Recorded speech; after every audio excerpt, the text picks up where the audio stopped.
మీ తాకట్టు బంగారాన్ని విడిపించిన 30 నిమిషాల్లో క్యాష్ ఇవ్వబడును. కొమ్మూరి గోల్డ్. నమస్కారం, సుమన్ టీవీకి స్వాగతం. ప్రస్తుతం మనతో పాటు ఉన్నారు శ్రీచక్రపీఠ వ్యవస్థాపకులు, జ్యోతిష్య పండితులు, మనందరికీ సుపరిచితులైనటువంటి డాక్టర్ ప్రదీప్ జోషి గారు మనతో పాటు ఉన్నారు. గురుగారు నమస్కారం అండి. శ్రీమాత్రే. గురుగారు, ఇవాళ ఒక చిన్న సందేహం ఏంటంటే, మనం పూజలో కూర్చునేటప్పుడు చాలామంది కూడా దేవతల్ని 108 నామాలతో లేదంటే 1000 సహస్రనామాలతో మనం అర్చిస్తూ ఉంటాం. ఎందుకని దేవతల్ని అలా పొగుడుతూ ఉండాలి? అవన్నీ నామాలన్నీ కూడా మాక్సిమం పొగుడుతున్న విధంగానే ఉంటాయి కదా. సో అలా ఎందుకు దేవతల్ని పూజించాలి? అలా పూజిస్తేనే వాళ్ళు మనకి మంచి చేస్తారా? ఎందుకు చేయాలంటారు? శ్రీ గురుభ్యో నమః. శ్రీమాత్రే నమః.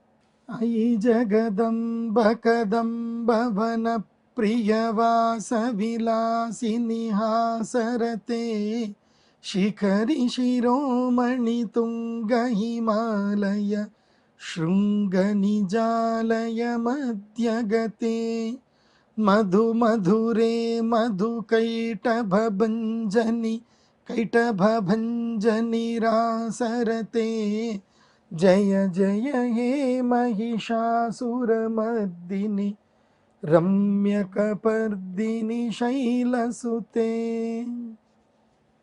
ఇప్పుడు నేను ఏదైతే ఈ శ్లోకం చెప్పానో, ఈ శ్లోకము ఛందోబద్ధంగా చెప్పబడినటువంటిది.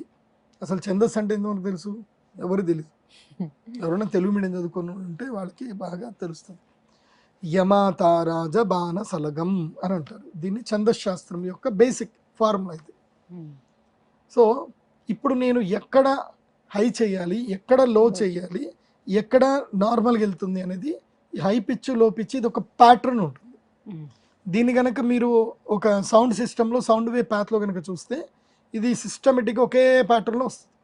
ఇప్పుడు మామూలుగా వాయిస్ రికార్డర్ ఉంటుంది కదా, ఇదే ఈ మంత్రాన్ని ఏదైతుందో, మీరు ఉదాహరణకి లలితా సహస్రం ఉంది, మీ అందరికి వస్తుంది కాబట్టి వాయిస్ రికార్డర్లో లలితా సహస్రం పెట్టండి. పెట్టి వాయిస్ రికార్డ్ పెట్టుకొని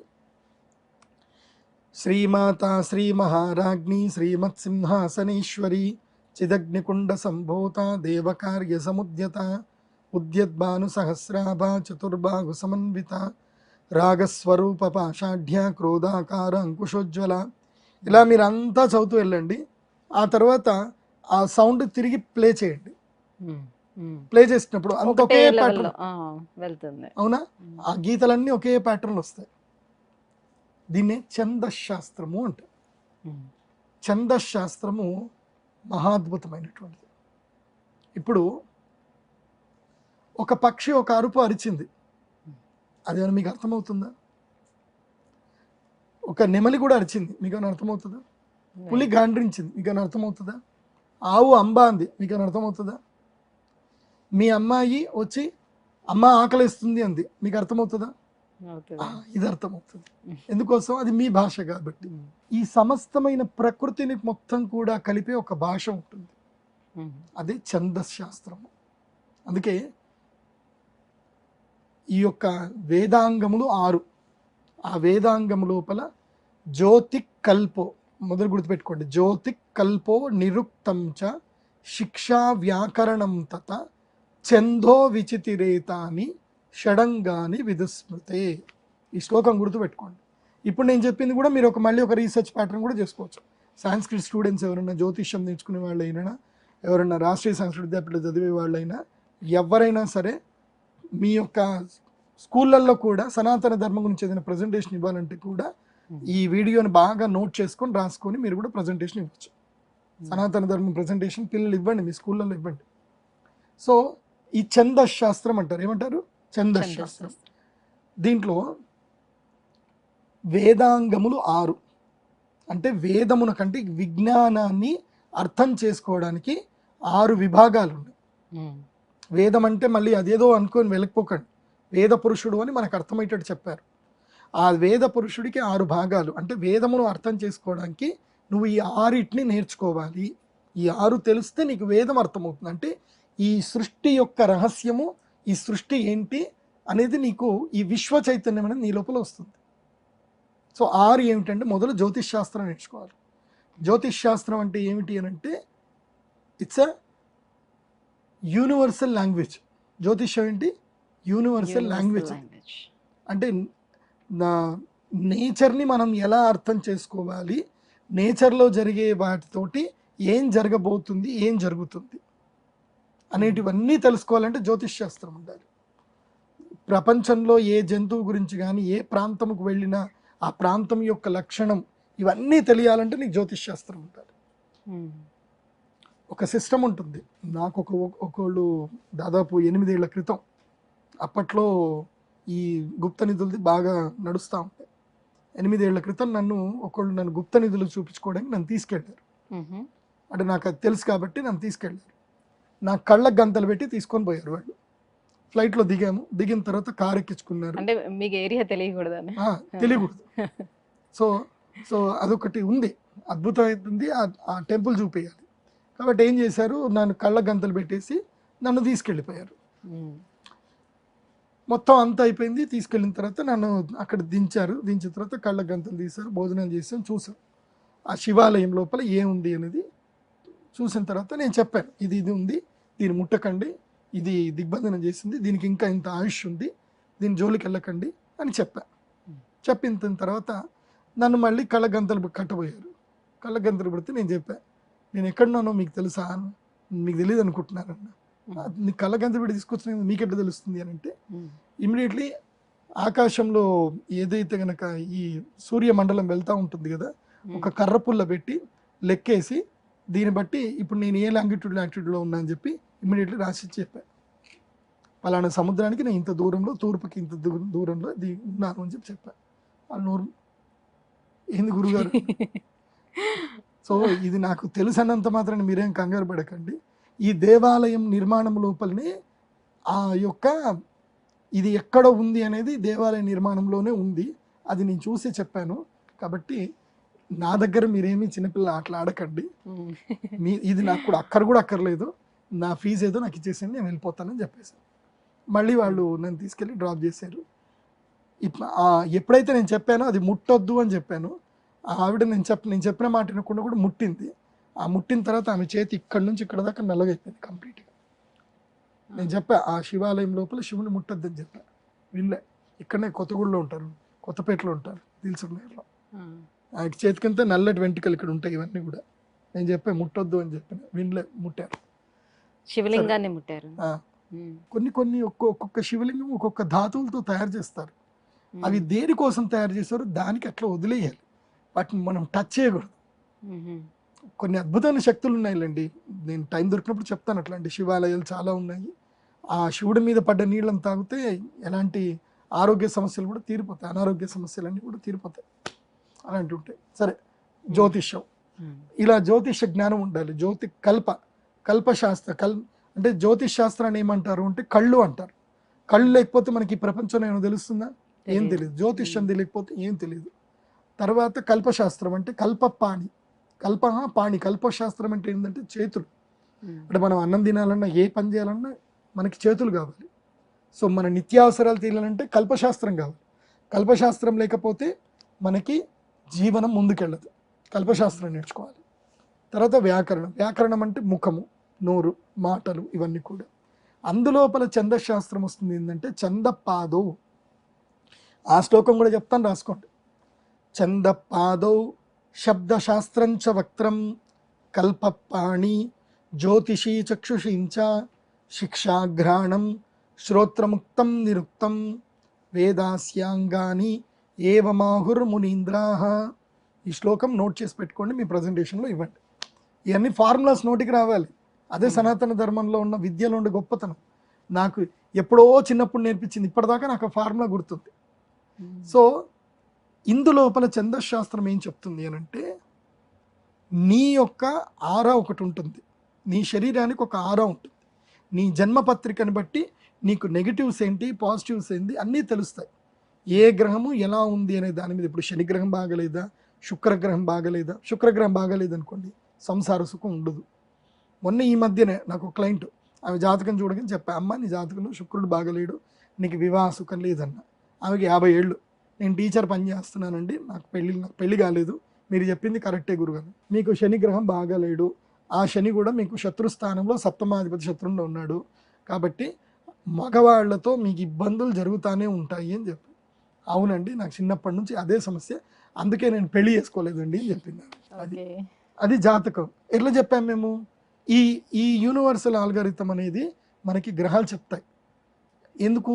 నువ్వు ఎవరు, నీవే పర్సనాలిటీ, నీకు ఏ ఎనర్జీస్ ఉన్నాయి, నీకు నెగిటివ్స్ ఏంటి, పాజిటివ్స్ ఏంటి, గ్రహాలు చెప్పేస్తాయి.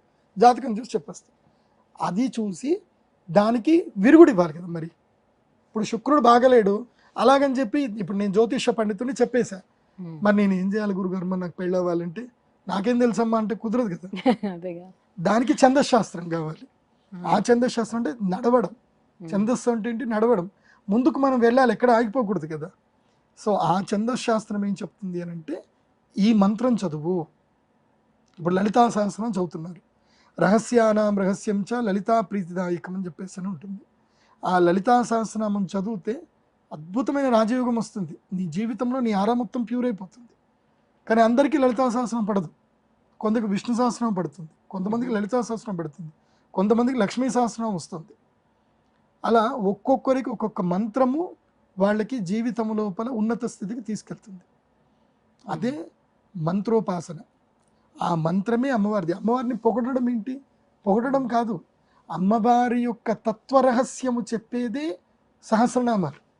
ఇప్పుడు ఉదాహరణకి మనం లక్ష్మీ సహస్రం అన్నాం, మీరు అష్టోత్తర శతనం అన్నాం, ప్రకృతి అయి నమః అని అన్నాం, అంటే అమ్మవారు ప్రకృతి.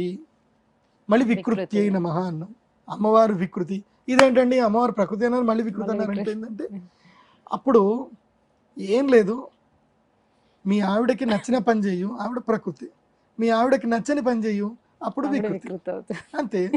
సో అమ్మవారికి ప్రకృతికి నువ్వు అనుకూలమైన పని చేయు, అమ్మవారిని నేను అనుగ్రహిస్తుంది. ప్రకృతి అమ్మలాగా నేను దగ్గర తీసుకుంటా. ప్రకృతికి విరుద్ధంగా చెయ్యు, కరోనా లాంటి దాంతో వికృతి ఇస్తుంది. సో అంతే. అది మనకి రితం మనం అర్థం చేసుకోవాలి. మంత్రాలు అంటే ఓన్లీ ఓం ప్రకృతి నమ, వికృతి నమ, విద్యా నమ, శ్రీ నమ, సౌభాగ్య నమ, మహాలక్ష్మి నమ అలా చదవడం కాదు. చదువుతున్నప్పుడు దాన్ని నువ్వు అర్థం చేసుకోవాలి, అవగాహన చేసుకోవాలి, ఓన్ చేసుకోవాలి. అప్పుడు ఆ మంత్రం నీకు అదృష్టాన్ని ఇస్తుంది. వేస్తే ఏమొస్తుంది? అందుకే నేను మంత్రం చదివేటప్పుడు మా నాన్న చెప్తాడు, మంత్రం చదివేటప్పుడు స్పష్టంగా చదువు. ఆ మంత్రం చదువుతున్నప్పుడు ఆ అర్థము నీ లోపల నువ్వు అవగాహన చేసుకుంటూ చదువు, అయితే నీకు సిద్ధిస్తుంది, లేకపోతే సిద్ధించదు. ఎందుకోసం అంటే టేప్ రికార్డ్లో మంత్రం చదివింది ఒకటే, నువ్వు చదివింది ఒకటే. నువ్వు అర్థసిద్ధి లేని మంత్రం నీకెందుకు? భావశుద్ధి ఉండాలి. భావశుద్ధి లేని మంత్రం కానీ మాట కానీ కుదరదు. ఉదాహరణకి నీ ఫ్రెండ్సే ఉన్నారు, ఏదో చుట్టాలకు పెళ్ళికి వెళ్ళారు, మిమ్మల్ని పలకరిస్తారు.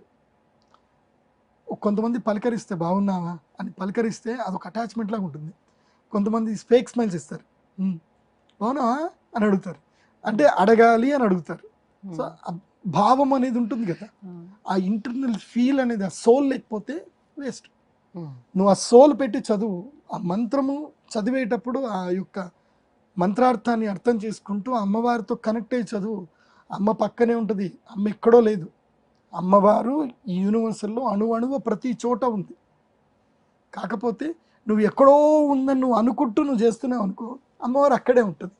అమ్మ నా పక్కనే ఉంది, నా ఎదురుగానే ఉంది, నాతో మాట్లాడుతుంది. యాదేవి సర్వభూతేషు శక్తి రూపేణ సంస్థిత, నమస్తస్యై నమస్తస్యై నమస్తస్యై నమో నమః అని సమస్త భూతముల యందు ఆ జగదంబని మనం తలుచుకుంటూ ఈ లలితా సహస్రనామం అష్టోత్తరాలు చక్కగా చదవడం వల్ల పూజలు సిద్ధిస్తాయి, లేకపోతే పూజలు సిద్ధించవు. అయితే గురుగారు, చాలా మందికి ఇప్పుడున్న వాళ్ళందరికీ కూడా వచ్చే డౌట్, మంత్రాలు కానివ్వండి, శ్లోకాలు కానివ్వండి, స్తోత్రాలు కానివ్వండి, అన్నీ కూడా మనకి సంస్కృతంలోనే ఉంటాయి. మనకి తెలుగే సరిగ్గా రావట్లేదు. ఇప్పుడు ఈ సంస్కృతిలో ఉన్నటువంటి ఈ శ్లోకాలని సరిగ్గా చదవలేకపోతున్నారు, ఉచ్చరించలేకపోతున్నారు సరిగ్గా. అప్పుడు దోషం అనేది ఉంటుందా? సో అలా చదవలేనప్పుడు ఆల్టర్నేట్ సొల్యూషన్ ఏంటి? No alternate solutions, you have to learn. నాలుక తిరగాలి. ఉల్లిపాయలు ఎల్లిపాయలు దొరికినట్టుగా తినుకుంటూ నాలుక మొద్దు మారితే అంతే ఉంటుంది. దానికే మీకు మణికొండలోనే గోల్డెన్ టెంపుల్కి పక్కనే సంస్కృత భారతి బిల్డింగ్ ఉంది. మీరు రోజు సాయంత్రం వస్తాను అంటే మీకు సులభంగా 10 రోజుల్లో కూడా సంస్కృతం నేర్పిస్తారు. మీకు బెంగళూరులో కూడా గిరినగర్లో సంస్కృత భారతి కార్యాలయం ఉంది, అక్కడికి వెళ్ళినా సంస్కృతం నేర్పిస్తారు. లేదు మీరు సంస్కృత భారతి దశదిన సంస్కృతం అని యూట్యూబ్లో కొట్టండి, మీకు 10 రోజులు సంస్కృతం నేర్పించేటి కూడా ఉన్నాయి.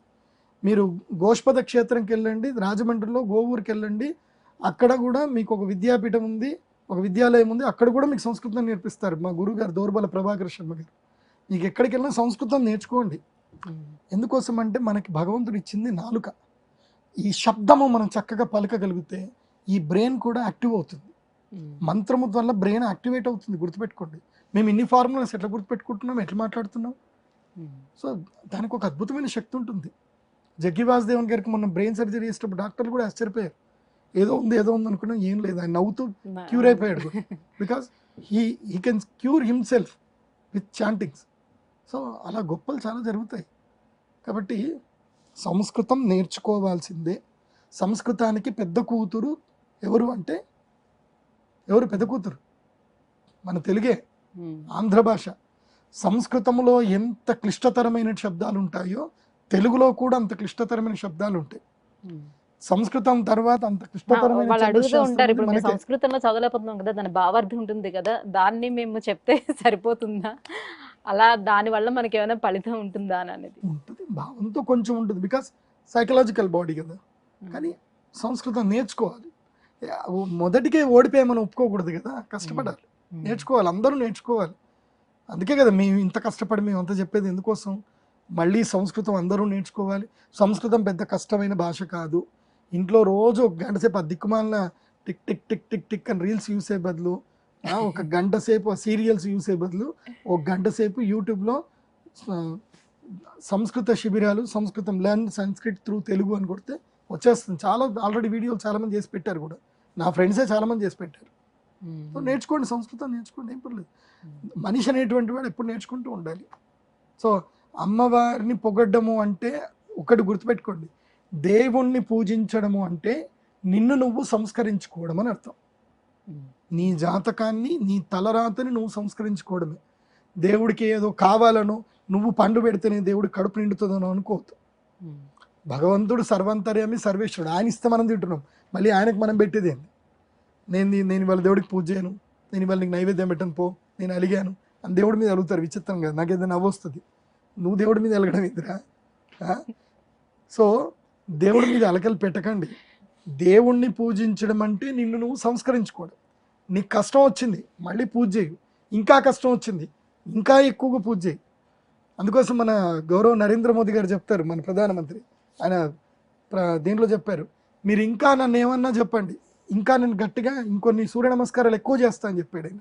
సో మీరు నా మీద ఇంకా బారువు వేయండి, నన్ను ఇంకా మీరు హేళన చేయండి, పర్వాలేదు, నేను సంతోషంగా యాక్సెప్ట్ చేస్తాను. నాకు ఇంకా మీరు టాస్క్లు ఇవ్వండి, ఆ టాస్క్ని ఫుల్ఫిల్ చేయడానికి ఇంకొన్ని సూర్య నమస్కారాలు ఎక్స్ట్రా చేస్తా అని చెప్పాడు. అలా ఉండాలి మనిషి అంటే.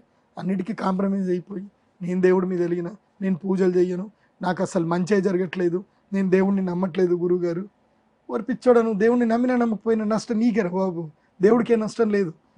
ఇప్పుడు బ్యాంక్ వాడిని నువ్వు నమ్మినా, బ్యాంక్ వాడు సండే హాలిడే పెట్టాడు, పండుగ వచ్చి హాలిడే పెట్టాడు, లేదా ఏదో ఇంటర్నెట్ ఇది వచ్చింది, నేను బ్యాంకు నమ్మను, నాకు అసలైన టైంకి నాకు యూపీఐ కాలేదు, నేను అసలు బ్యాంకుకే పోను అంటే ఎవడికి నష్టం? నీకే నష్టం కదా. సో దేవుడు బ్యాంక్ లాంటోడు. నువ్వు వెళ్ళి దర్జాగెళ్ళు, రిక్వెస్ట్ పెట్టు, నీ పాన్ కార్డులు అన్నీ కరెక్ట్గా సబ్మిట్ చేయు, నీకు లోన్ ఇస్తాడు, లేకపోతే ఇయ్యడు. అంతే. చాలా చక్కటి వివరణ ఇచ్చారు గురుగారు, ధన్యవాదాలు.